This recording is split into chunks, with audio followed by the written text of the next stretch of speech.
भागवत धर्म बड़ा उज्जवल धर्म है।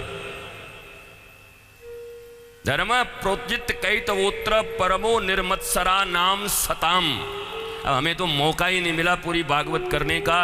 ये दूसरा श्लोक है भागवत का। बोला कैसा धर्म होना चाहिए? बोला कैतव रहित, कपट रहित धर्म का पालन करो। अब आप अपने दिल पे हाथ रख करके बोलो कि कपट रहित धर्म का पालन कौन कौन करता है? धर्म का पालन तो करते हैं, पर उसमें कपट मिक्स है कि नहीं है बताओ? सोच लो। आज न सोचो तो 2-3 दिन और सोच लो। अभी तो 3 दिन में ही, चिंता किस बात की? सोच लेना। कहते हैं उज्जवल धर्म उसको कहते हैं, प्रोजित धर्म उसको कहते हैं जहां कपट नहीं हो। और एक बात और कह दिया व्यास जी ने, और यही बात तुलसीदास जी ने कह दिया, यही बात वाल्मीकि जी ने कह दी कि दुनिया में सारे लोग, महाकामी आदमी भी धार्मिक हो सकता है। कौन हुआ? बोला बिल्व मंगल हो गया, वेश्या के पास जाता था और उसके बाद इतने बड़े धार्मिक बन गए कि महाराज इतना बड़ा ग्रंथ लिख दिया। पत्नी के प्रति इतनी कामना और वासना भरी थी तुलसीदास जी में, पर देखो फिर कैसे गोस्वामी तुलसीदास जी बन गए। महाकामी आदमी भी धर्म के पथ पे जा सकता है, महालोभी आदमी भी जा सकता है, क्रोधी आदमी भी जा सकता है। मद जिसके पास अहंकार है उसका भी उपाय है। पर दुनिया में चाहे वाल्मीकि जी हो, वेद हो, उपनिषद हो, व्यास हो या तुलसीदास हो, कोई भी हो, उन लोगों ने दावा ठोक कर कह दिया कि जिसके जीवन में ईर्ष्या है, जिसके जीवन में जलनशीलता है, जिसके जीवन में जलस है, वो सब कुछ हो सकता है पर कभी धार्मिक और शांत और आनंदित नहीं हो सकता। इस बात को याद रखो। मानोगे? कौन मानेगा? कौन मानेगा बताओ? इतना मानो तो तुम्हारा आना सफल हो जाए। आज जब वापस लौट के जाओ तुम्हारी सांस जलती रहे और तुम मस्त रहो।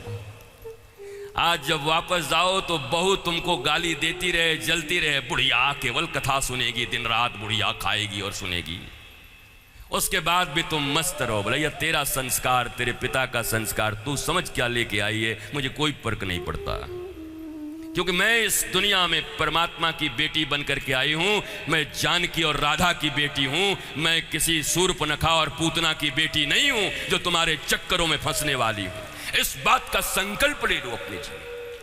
सुंदर कांड में हनुमान जी ने जाते समय सूरसा ने उनका परीक्षा लिया, सूरसा का परीक्षा पास भी किया, प्रणाम भी किया। लंकिनी मिली, एक मुक्का देकर के उसको सत्संग करा दिया, पर मारा सिर्फ एक को, सिंहिका को।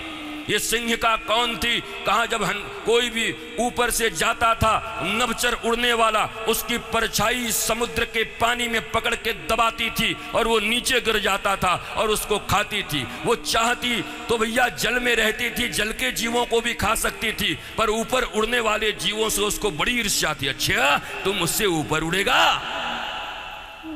ऊपर उड़ रहे लोगों को ऐसे तो गिराया जा नहीं सकता, कभी कभी उनकी छाया पकड़ के ही गिराई जाती है।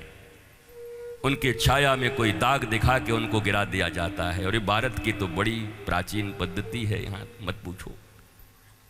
महाराज गौतम के समय में भी अहिल्या, इंद्र ने आकर के उनके साथ समागम कर लिया और चंद्रमा ने उनकी सहायता की थी। वो हम भी आज तक हैरान है कि हमारी माता करवा चौथ में चंद्रमई का पूजा करती। हम शंका नहीं डाल रहे हैं, हम बस मस्ती कर रहे हैं, बस समझ लो। चंद्रमा मुर्गा न बनता तो इंद्र आकर के अहिल्या के साथ समागम कैसे कर पाता? अब तुम्हारी चलनी और चंद्रमा का मैं रिश्ता समझ नहीं पाता हूं, क्या मामला है। यद्यपि वो बहुत अच्छा पर्व है और मैं जाते जाते तुमको बता के भी जाऊंगा सप्तम दिवस, क्योंकि तुम नहीं बता पाओगे। तुम्हारे ऊपर तो मैं संदेह खड़ा कर रहा हूं, शंका खड़ा कर रहा हूं। तुम में प्रज्ञा है तो मुझे बता दो क्यों करते हो। करते हो पर क्यों करते हो मुझे बता दो। मैंने तो कह दिया कि उनका ट्रैक रिकॉर्ड बड़ा खराब है चंद्रमा का। बताओ, दूसरे की पत्नी की प्रतिष्ठा लेने में मुर्गा बन गया। बताओ महाराज, ऐसा ट्रैक रिकॉर्ड है। अब ये सवाल मैं पूछ रहा हूं तो बगले झांक रहे हो, यही जाकिर नायक खड़ा होके पूछेगा तो क्या करोगे? वो रोज ही पूछ रहे हैं अलग अलग टीवियों पे आकर के, तुम्हारे शास्त्रों में से ऐसी ऐसी बातें निकाल के पूछ रहे हैं, और सारे लोग, हम लोग बिजी हैं कथा करने में और रुक्मिणी विवाह में, मंगल करने में, साड़ी लेने में और सोने का हार लेने में, पर हमारे पास समय ही नहीं है उत्तर देने का, क्योंकि हमारी भी विज्ञता और विद्वता वहां तक नहीं है। हमने भी उतना ही ट्रेनिंग किया है कि जिससे हम बस खा कमा सकें। हमने भी वही किया। व्यासपीठ सत्य बोलती है साहब, लज्जा नहीं रखती। व्यासपीठ अगर लज्जा रखेगी, व्यासपीठ अगर छुपाएगी, व्यासपीठ अगर तुम्हारा मुंह देख के बात करेगी, तो इसका नाम ही फिर व्यासपीठ क्यों रखा था? फिर नहीं रखना था। व्यासपीठ अपनी प्रज्ञा से बोलती